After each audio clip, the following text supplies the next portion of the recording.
Next है हमारे पास US China trade relations. इसमें जो टॉपिक्स हम डिस्कस करेंगे वो जो टेंशन्स चल रही हैं इनकी ट्रेड रिलेशन के दरमियान उसको डिस्कस करेंगे। चाइनीज़ गुड सरप्लस, इसके बारे में करेंगे। गुड सरप्लस होने का मतलब क्या होता है वो डिस्कस करेंगे। और ब्रीफली डिस्कस करेंगे president she's new productive forces कि ये न्यू प्रोडक्टिव फोर्सेस का कंसेप्ट जो है चाइनीज़ प्रेसिडेंट का ये क्या है। अभी जो रिसेंट इसमें बात करेंगे कि वही यूएस ट्रेजर सेक्रेटरी का विजिट है उसका चाइना का, उसके बारे में बात करते हैं कि इसमें काफ़ी जो है डेवलपमेंट्स नज़र आ रही हैं इनकी ट्रेड रिलेशनशिप्स में के इम्प्रूव होने में।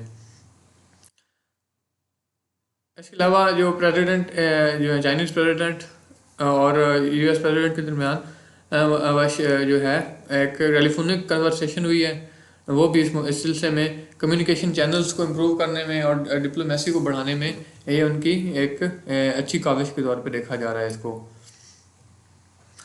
गुड सरप्लस का मतलब क्या होता है? गुड सरप्लस होने का मतलब ये है कि जितनी प्रोडक्शन हो रही है किसी चीज़ की इतनी उसकी कंजप्शन नहीं होती, तो ये गुड सरप्लस होता है। तो चाइनीज़ जो है वो इस पर बहुत ज़्यादा काम कर रहे हैं कि अपनी प्रोडक्शन को वो बढ़ा रहे हैं, लेकिन उनका जो कंजप्शन है वो ग्लोबल मार्केट में वो इतनी अगर ना हुई, मतलब फ़र्क करें वो ज़्यादा हो रही है, तो बाकी जो कंट्रीज़ हैं बाकी कंपनीज़ का नुकसान होता है।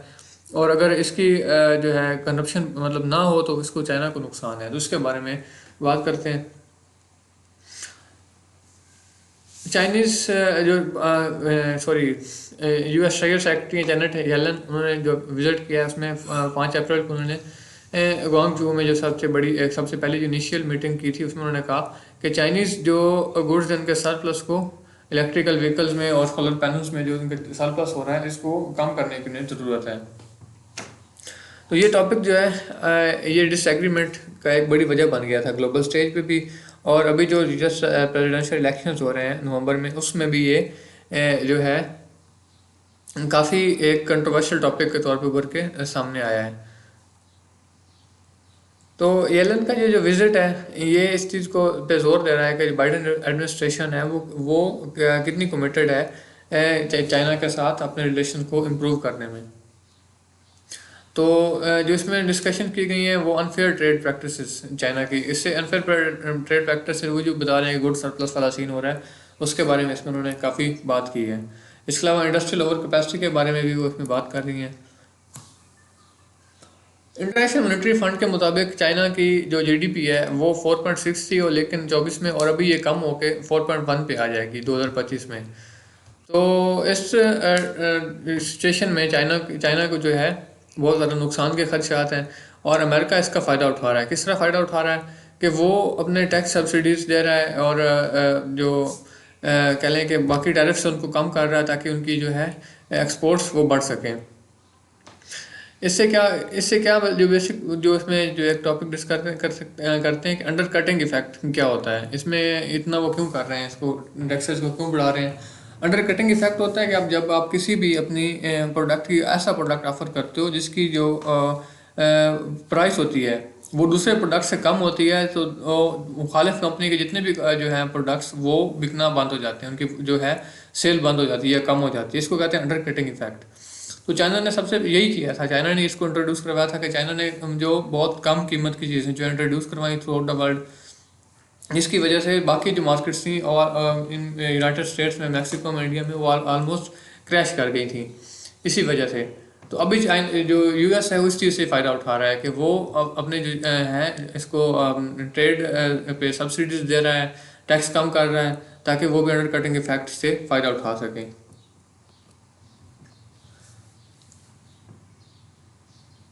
इसमें जो एक सबसे बड़ी टेंशन चल रही है आजकल वाशिंगटन और बीजिंग के दरमियान में वो है रशियस की बैकिंग करना।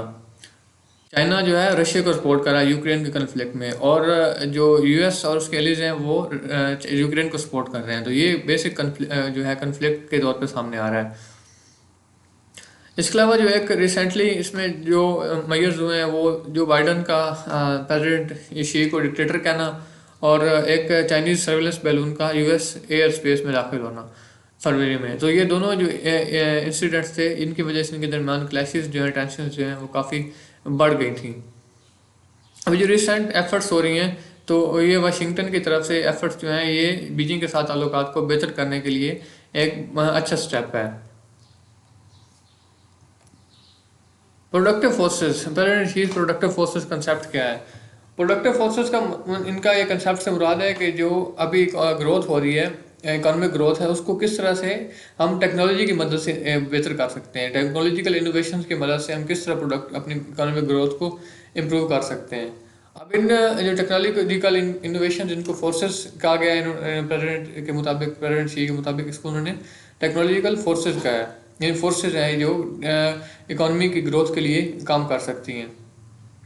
इन फोर्सेस में शामिल जो चीज़ें वो इलेक्ट्रिकल व्हीकल्स हैं, एडवांस मटेरियल्स हो गए, आर्टिफिशियल इंटेलिजेंस। एडवांस मटेरियल्स में ये जो आईटी की चीज़ें हो गई वो शामिल हैं, आर्टिफिशियल इंटेलिजेंस हो गया। तो ये सब चीज़ें जो हैं ये प्रेसिडेंट के शी के मुताबिक ये उसकी न्यू प्रोडक्टिव फोर्सेस के एक एग्जांपल हैं, क्योंकि इनको इस्तेमाल करके हम अपनी इकोनॉमिक ग्रोथ को इम्प्रूव कर सकते हैं।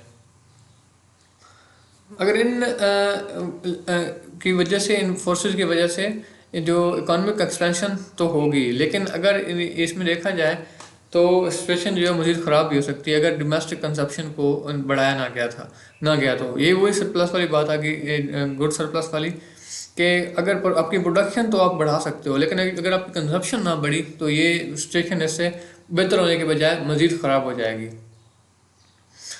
हाई टेक सेक्टर पे फोकस करने से जो है जॉब्स क्रिएट होंगी, प्रोडक्टिविटी बढ़ेगी। लेकिन अगर कंज्यूमर डिमांड ना बढ़ी, वो प्रोडक्शन के साथ ना बढ़ सकी, तो इससे ग्रोथ जो है वो कम हो जाएगी और इनक्वालिटी जो है मज़ीद बढ़ सकती है। इन प्रोडक्टिव फोर्सेस कंसेप्ट को अगर आप देखें, इनको बनाने के लिए मतलब यूज़फुल बनाने के लिए, सस्टेनेबल इकोनॉमिक ग्रोथ के लिए, तो हमें ऐसी पॉलिसी जो है वो इम्प्लीमेंट करनी पड़ेगी जो डोमेस्टिक कंजप्शन पे उसको इनकरेज करें, मतलब जो गुड्स हैं उनकी कंजप्शन पे वो काम करें, वो ज़्यादा से ज़्यादा बढ़ा सके। चाइना अपनी स्टेट के अंदर, अपनी टेरिटरी के अंदर डोमेस्टिकली उसको बढ़ा सके। अच्छा, स्पोर्ट इंक्लूसिव ग्रोथ को, इकोनॉमिक ग्रोथ को जो सपोर्ट किया जा सके फाइनेंशियली भी और स्ट्रेटेजिकली भी। और तीसरा जिसमें है कि पोटेंशियल डिस्पैरिटीज़ जो है, इनक्वालिटीज़ जो है, उनको दूर किया जा सके। तो इन तीन चीज़ों पे काम करने की ऐसी पॉलिसी बनाने की ज़रूरत है जो इन तीन चीज़ों को जो है डिस्कस कर रही हूँ। इसके अलावा लो इनकम के जो हैं क्या कहते हैं उनको, फैक्ट्रीज़ वगैरह हो गई, हाउस होल्ड फैक्ट्रीज़ हो गई, उनको इनकम सपोर्ट करने की ज़रूरत है, उनको इनकम प्रोवाइड करने की, उनको फाइनेंशियल सपोर्ट की ज़रूरत है, कैपिटल की ज़रूरत है। एजुकेशन और ट्रेनिंग में, स्किल्स ट्रेनिंग में इन्वेस्टमेंट होनी चाहिए, और एक ऐसा मुनासिब जो है वो माहौल पैदा होना चाहिए जो एंटरप्रेन्योरशिप को आगे मज़ीद जो है प्रमोट करे।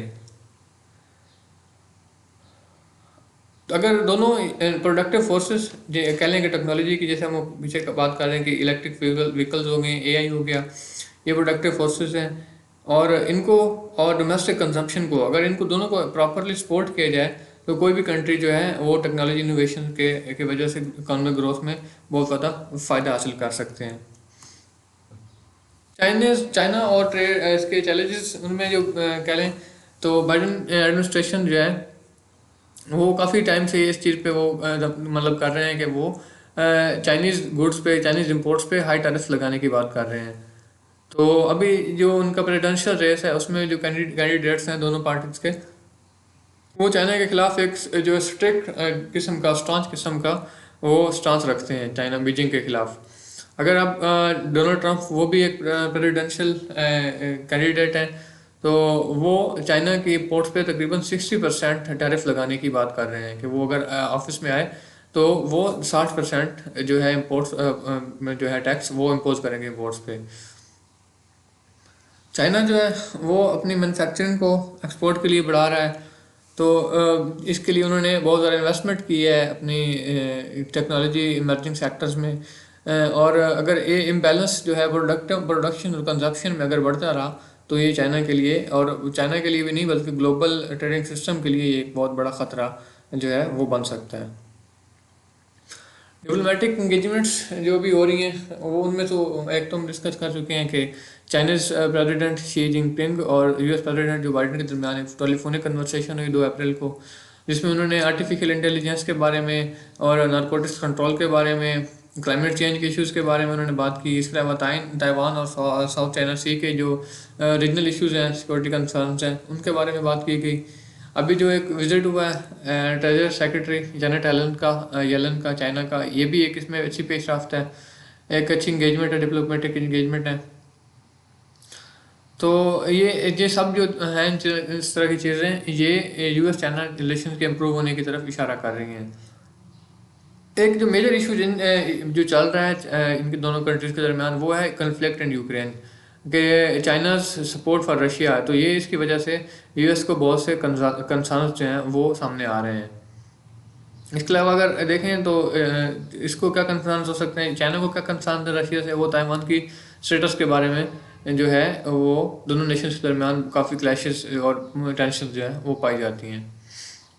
इसके अलावा दोनों कंट्रीज़ का एक दूसरे के ट्रेड, मिलिट्री और टेक्नोलॉजिकल कंपटीशन के ऊपर जो तहफ़्फ़ुज़ात हैं, ख़दशात हैं, वो भी एक डिस्ट्रस्ट की सिचुएशन दोनों स्टेट्स के दरमियान, दोनों कंट्रीज के दरमियान पैदा कर रही हैं। कंक्लूड करते हैं कि देखें, अगर मतलब इस तरह के जो हैं डिप्लोमेटिक एंगेजमेंट्स हो तो रही हैं, लेकिन इनको मज़ीद बढ़ाने की ज़रूरत है। ऑनगोइंग डायलॉग इसकी सबसे बड़ी ज़्यादा ज़रूरत है, कोऑपरेशन करने की ज़रूरत है। तो इस सारी स्ट्रेंथ में जो स्ट्रेंथ हैं, जो डेवलप डिप्लोमेटिक जो रिलेशंस हैं, वो के तमाम इश्यूज़ को सॉल्व करने के लिए, चाहे उनमें इकोनॉमिक इश्यूज़ हों, चाहे उनके अपने स्ट्रेटेजिक इश्यूज़ हों, या इंटरेस्ट के जितने भी उनके इश्यूज़ हैं, वो इससे सॉल्व हो सकते हैं। तो एक जो इन दोनों रिलेशंस को इम्प्रूव करने में, यूएस और चाइना के रिलेशन को इम्प्रूव करने में एक कंटिन्यू डायलॉग की ज़रूरत है, जो लगातार साथ साथ मतलब मुख्तलिफ बेसिस पे और मुख्तलिफ इवेंट्स पे वो साथ साथ चलते रहें। वोकैबुलरी की तरफ आते हैं। अलूड होता है इशारा करना, हिंट एट। रेफ्रेनिंग होता है stop one self from doing something, रोकना किसी को। एक्सप्लिसिट होता है क्लियर। डिस्कोर्स होता है रिटन और स्पोकन कम्युनिकेशन। अंडरकटिंग होता है ऑफर गुड्स और services at lower price. Question है कि चाइना के प्रेसिडेंट का नाम क्या है? Right in the comments box.